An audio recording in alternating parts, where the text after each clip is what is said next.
매번 이런 이야기 하죠. 진보 정권은 규제를 해서 집값을 폭등시키고 보수 정권에서 완화시켜서 집값을 떨어뜨린다. 그러면서 이번 정권은 진보 정권이었고 이상적인 생각으로 했지만 결국에 시장 논리에 맡겨야 되는데 규제를 했기 때문에 집값은 폭등을 했고 다음 정권에 완화가 될 것이니까 살지 말고 버텨라. 이런 이야기를 하고 있죠. 그래서 그런 이야기들이 진짜로 딱 언제부터 이야기를 하느냐? 앞에 다 떼고 노무현 정부 때부터 이야기를 하죠. 왜? 이야기하는 인간들은 모든 자료를 지들한테 딱 유리한 구간에 끊어서 말한다. 그런데 정권 바뀔 때까지 버티면 어떻게 되는지 그 이야기 한번 봅시다. 보수 정권으로 바뀌더라도. 자, 지금도 맨날 이거 이야기하죠. 중과세 때문에 매물 잠김 현상 심화. 매물 이건데 매수 심리 떨어지고 있습니다. 매수 잠김이죠. 맞서기 들어가고 10억 차익에 30주택 팔면 세금 최고 7.5억. 10억 차익 안 내고 한 5억 차익 내세요. 세금 거의 안 내고 비슷해요. 한 3억 차익 내세요. 양도세 얼마 안 됩니다.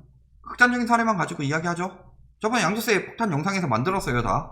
지금 파느니 내년 대선까지 기다릴 것이다. 왜? 최악은 양도소득세가 같아지는 것이니 서둘러 할 이유가 없다. 뭔 소리야. 내년 대선 때 무조건 집값 안 떨어진다. 그리고 양도소득세는 무조건 완화된다. 이 이야기죠. 내년 대선 이후까지 버티게 들어가면서 매물잠금이 심화될 수 있다. 계속 뭐 이런 이야기 하고 있죠. 버텨라. 그러면서 파는 인간들 따로 있죠. 기사들은 매물잠금이라고 하는데 통계에서는 매물이 늘어나고 있으면 이건 뭔 소리예요? 사기치고 있는 거다. 매물 내놓지 말고 너네 잠가주세요 해놓고 지들이 빨리 팔려고 하고 있는 거다. 온 나라가 역대급 상승장하면서 정책이 부동산 우울증 집을 사지 않아 벼락거지가 됐다. 뭐 계속 이런 이야기 하고 있죠. 스스로 벼락거지를 자주 했다? 어디서? 벼락거지란 말 어디서 퍼졌는데요? 투기꾼들 모여있는 그런 데서 신조어 만들어냈는데 무슨 스스로예요. 세금 폭탄에 전전긍긍했다. 세금 폭탄에 전전긍긍할 정도면은 집값이 안 떨어지는데 세금 폭탄이다? 아니요. 보유세 아직 한참 부족해요. 공시가격 없애고 실거래가까지 올리고 보유세율도 더 올려야 돼요. 버티기 들어갔다는데 무슨 세금 폭탄에 전전긍긍이에요. 말 같지도 않은 소리죠. 세금이 아직 부족해요. 보유세 더 올려야 됩니다. 또 6월 이후 매물자금 이런 거 없으려면은 보유세 엄청 올려가지고 12개월에 나눠서 내도록 하죠. 그러면 뭐 매달 매물자금 얘기 나올까요? 한 달이라도 줄이려고 하겠지. 지금 한 1200만원 정도 되면은 보유세 부족하니까 연 1200만원 하지 말고 월 200씩 해가지고 2400으로 늘리고 월마다 부여하세요. 그러면은 더 빨리 팔려고 하겠죠. 5월에만 막 팔려고 하는 게 아니라. 자, 실수요자 부담 키운 720 대책. 분양권 풍기에 웃돈 치솟는다. 이거 청약 경쟁률 떨어지고 있어요.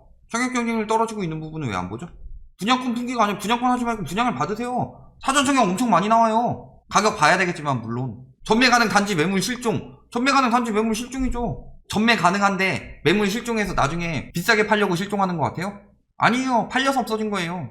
살 사람들 이미 다 샀고 이제 사는 사람도 없으니까 안 파는 거고 이제 다 사전 청약 들어갈 건데 분양권 팔리겠어요? 보이스 나오기 전에는 빨리 팔려고 했던 거지. 5월하고 6월 비교하면 돼요? 그리고 앞으로 분양권 엄청나게 안 팔릴 거다. 왜냐면 6월부터 양도세 폭증했기 때문에 팔아도 되는 거 없다 하고 없앴는데 분양권 살 필요가 있어요? 분양이 많이 되는데. 지금 다 정부 믿었던 막 이런 식으로 이야기하고 있죠? 부동산 규제하면서 대출한도 이야기하는데 이건 정부 문제가 아니라니까. 기자들의 금융 이해력이 낮아요. 낮든가 아니면 모르든가. 과제 3에 대해서 설명해가지고 왜 DSR 들어간지 이런 거에 대해서 다 설명하고 공부하고 온 다음에 그 기사 한번 내고 그 다음에 이 기사 써봐요. 그럼 말이 나오나? 아는 것 같아요? 몰라요. 요즘 언론들은 다 저렇게 기사 쓰고 있다. 기사를 거꾸로 쓰고 있죠. 있는 규제 뭐 발등시켰다? DSR을 대출 줄죠. DSR이 왜 들어가는데요? 갚을 돈도 없는 사람들한테 돈을 왜 빌려줘? 그게 리먼 브라더스 사태가 일어났던 일인데 DSR 50% 넘어가면 서브프라임이에요. 은행 무너지길 바라는 거예요? 그러면서 공급 대책도 정권 바뀌면 폐기한다 라고 하면서 뭐예요? 역대 정부의 주택 공급은 정권이 바뀔 때마다 새로 폐기하고 새로 짰다 하면서 된 게 이명박 정부랑 박근혜 정부. 이때 말고 폐기된 적 언제 있어요? 자, 이기 신도시 노무현 정부 때 짰습니다. MB 정부 있었고 박근혜 정부 있었고 지금 문재인 정부까지 왔는데 이기 신도시 폐기됐어요? 이거 뭐 보금자리 주택 정책 자체가 아예 신도시 조성이 아닌데 폐기될 수 있는 정책이 있고 다른 정책이 있죠.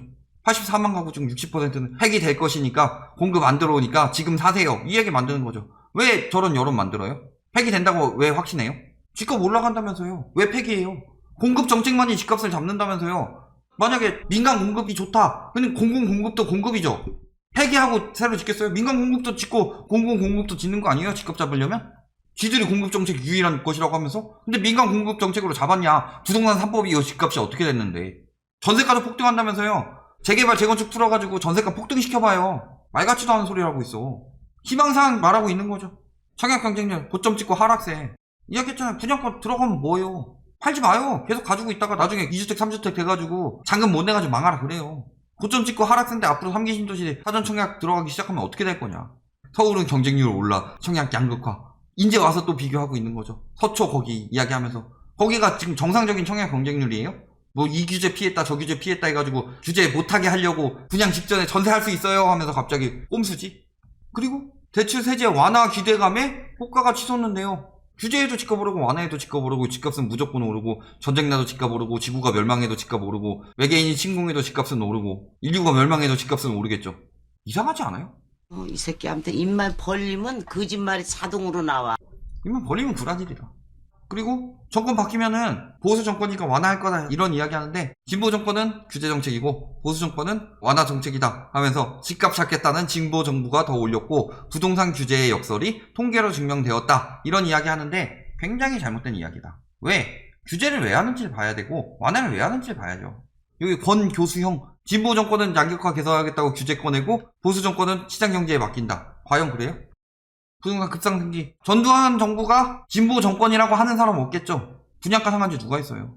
채권 입찰제, 토지거래 허가제, 국민주택 전매기간 단축, 양도세율. 보세요. 이런 거 제외하고 채권 입찰제, 토지거래 허가제, 분양가 상한제 다 언제 나왔냐. 규제 완화, 규제 완화 반복했죠. 그리고 전반적으로는 규제가 더 강했다. 자, 그 다음에 노태우 정부. 대표적인 진보 정권이죠. 전두환 정부, 노태우 정부.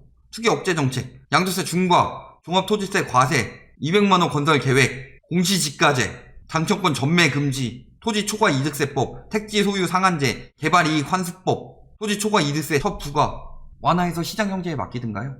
대표적인 보수 정권이죠. 김대중 정부.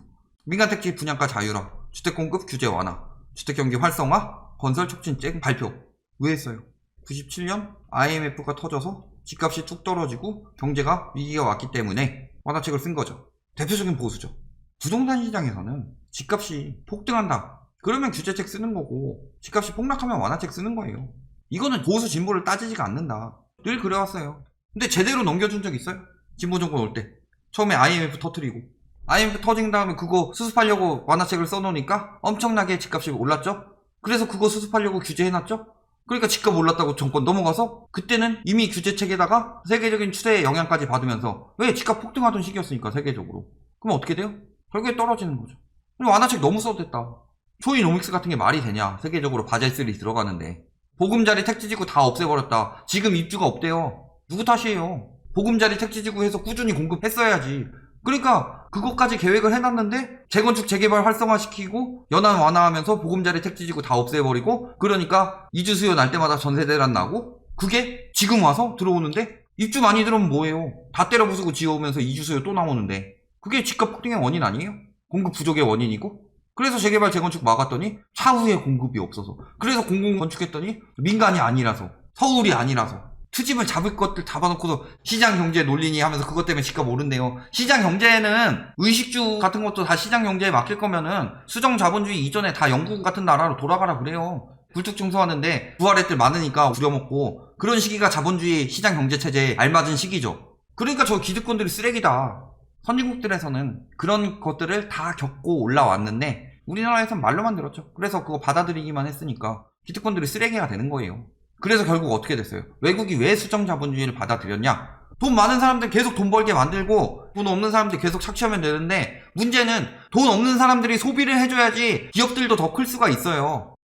생산과 소비가 돌아가는 게 자본주의 체제의 기본이죠. 돈이 돈을 버는 게 자본주의 체제의 기본이 아니다. 근데 지들 유리한 대로만 생각하고 그래가지고 잠깐 지들 돈 더 벌면 뭐하냐. 나라가 망해가지고 결국엔 지들도 같이 망하는데 덜 망하냐 더 망하냐의 차이지. 기득권이란 작자 대가리 속에 그런 거밖에 안 들어있어요. 외국처럼 그런 거 다 겪고 안 왔으니까. 완화책만 썼다는 박근혜 정부도 2016년도에 뭐예요? 공급 물량 확대하고 임대주택 공급 확대하고 택지 공급하고 대출 심사 강화하고 대출 보증 개선하고 왜 이런 짓 했어요?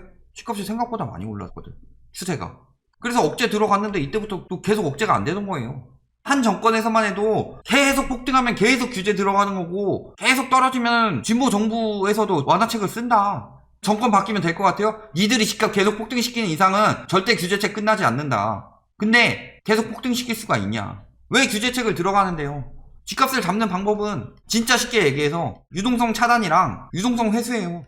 크게 얘기해서 요거 두 가지만 하면 된다. 왜? 공급대책 지금 한다고 해서 당장 나와요? 4, 5년 뒤에 나오죠.